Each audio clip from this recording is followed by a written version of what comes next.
For myself, not being an engineer, I feel like I have a decent idea of how a NASCAR vehicle works. And I had the chance to check out your guys' garage and walk up and down pit road, talk to your crew members yesterday.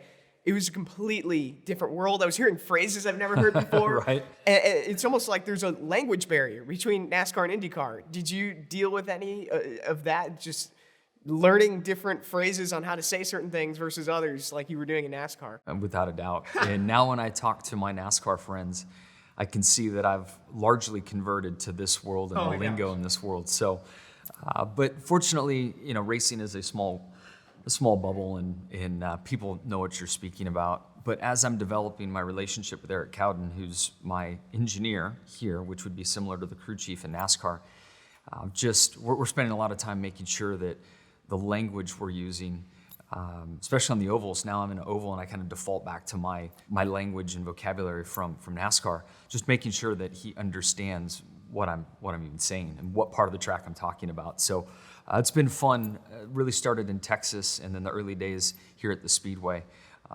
Just making sure that he definitely knows what I'm saying, and we can progress the race car. What are some examples of things you've said, like a NASCAR phrase, and they're like, "What? What are you talking about?" And say this instead.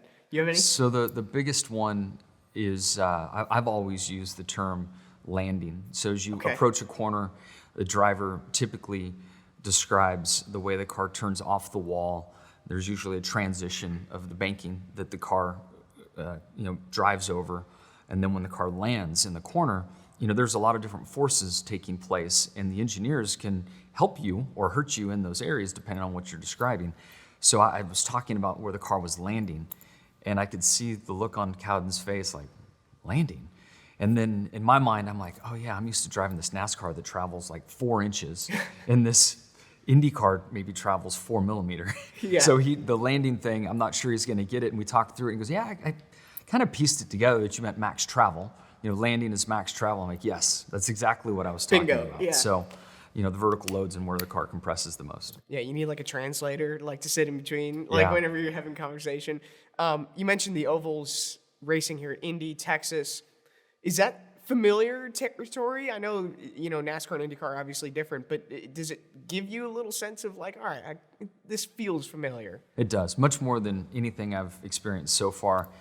And as I continue to have more days in the car and we adjust the IndyCar more, I'm realizing how similar the worlds are. It's coming along, and I'm starting to trust my instincts, my ideas for car setup. And as I'm building that confidence, we're discovering some things that do cross over between the two.